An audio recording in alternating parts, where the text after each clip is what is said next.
വിശദമായ വാർത്തയിലേക്ക്. ബംഗ്ലാദേശിൽ ഹിന്ദു യുവാവിനെ ജീവനോടെ കത്തിച്ചു.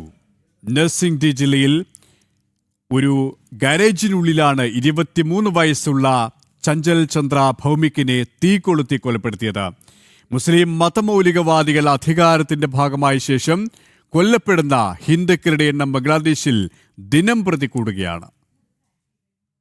ബംഗ്ലാദേശിലെ കുമില്ല ജില്ലയിലെ ലക്ഷ്മിപൂർ ഗ്രാമവാസിയാണ് കൊല്ലപ്പെട്ട ചഞ്ചൽ ചന്ദ്ര ഭൗമിക്. ജോലി ആവശ്യത്തിനായി നർസിംഗ് ദിയിൽ താമസിക്കവെയാണ് കൊലപാതകം. മുൻകൂട്ടി ആസൂത്രണം ചെയ്ത ശേഷമായിരുന്നു ഹിന്ദു യുവാവിനെ മുസ്ലിം മതമൗലികവാദികൾ തീ കൊളുത്തി കൊലപ്പെടുത്തിയത്.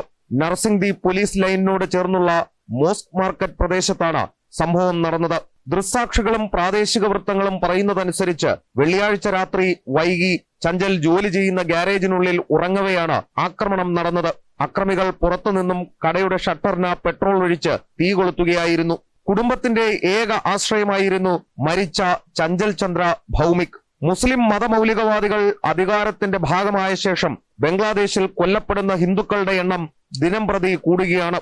ഹിന്ദു വീടുകൾ ആക്രമിക്കുന്നതും സ്ത്രീകളെ ബലാത്സംഗം ചെയ്യുന്നതുമായ സംഭവങ്ങളും തുടർച്ചയായി റിപ്പോർട്ട് ചെയ്യപ്പെടുന്നുണ്ട്.